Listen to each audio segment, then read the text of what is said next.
Kumusta mga bilyarista? Magandang araw sa inyo. Ito ulit si Oben Sena, ang inyong katropa sa bilyaran. Marketing Manager ng J Flower Q Philippines. Okay, sa araw na ito, pasasalamatan muna natin ang ating bumili ng ating break and jump na walang iba kundi si Saldi Kikin. No? Nag-avail siya ng jump break, ang BJ2 kung tawagin.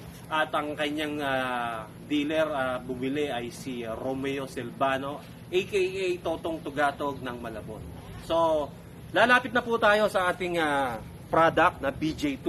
At i-unboxing po natin yung binili ni Kuya Saldi Kikin ng Tugigaraw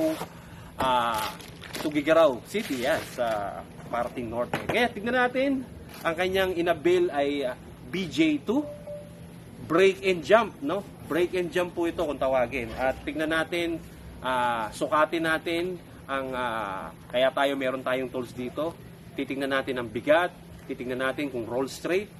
And then papakita natin sa ating mga viewers, sa lahat ng mga viewers, happy watching po sa inyo, no? At tingnan natin kung diretso yung kanyang kinuwang BJ2. So ang BJ2 po natin ay roll straight, papakita natin. At ang kanyang taba ay tingnan natin dito sa ating caliper. Meron siyang 21 na millimeter sa ating caliper. Okay? And then ang kanyang bigat ay mas magaang ng konti ito. Nasa 18.9 or 19 ounce ang ating tako. And then ito po ay pag ginamit nyo ay lalakas ang pagtalon nyo po rito. Dahil ako'y bilyarista rin, pwede nyo siyang baliin, no? Para maging jump cue. And then kung gusto nyo maging power break, ikakabit nyo po ito.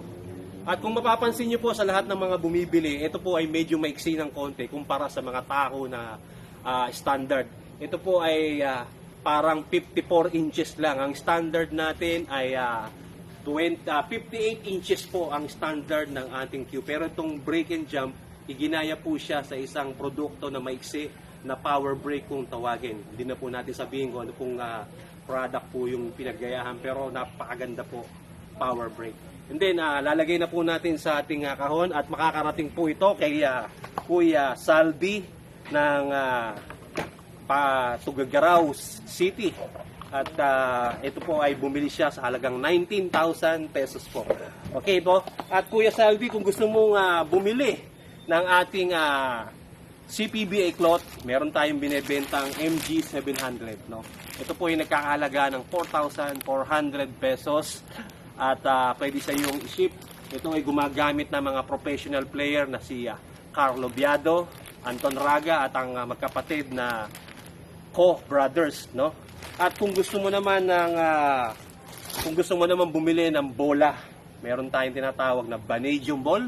Ito ay nagkakahalaga ng 5,000 pesos at ito ay kukumpara sa Aramid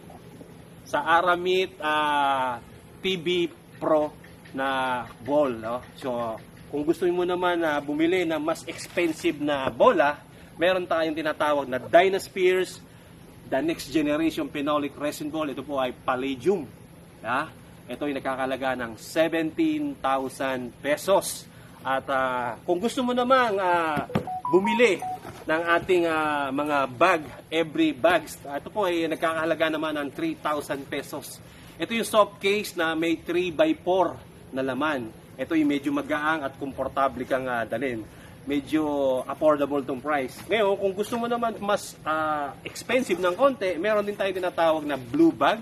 At ito ay 3x5 na case. At ito ay nagkakahalaga naman ng 5,000 pesos, no?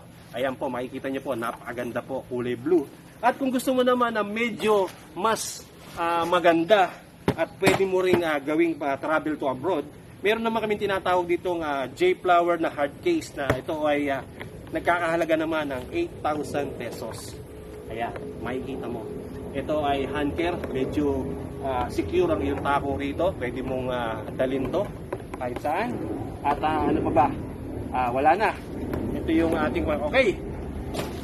Sa mga tropa natin dyan sa bilyaran, huwag nyong kalimutang mag-message lang sa group or pwede kayo mag-message sa akin, Oben Sena, or sa mga agent na nagbenta sa inyo ng ating mga Q.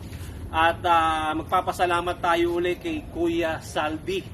At meron na at dito po sa atin sa Pilipinas po, meron na pong exclusive, kami po ang exclusive distributor ng J-Flower. Kung o-order pa ba kayo sa ibang bansa, medyo may shipping. Dito sa amin, ang shipping fee lang ay depende po sa lugar. Pag Metro Manila lang, meron kang Lalamove lang ang katapat. Kung kayo naman po ay nasa Visayas at Mindanao, 500 pesos lang po ang inyong pwedeng magasto sa shipping fee.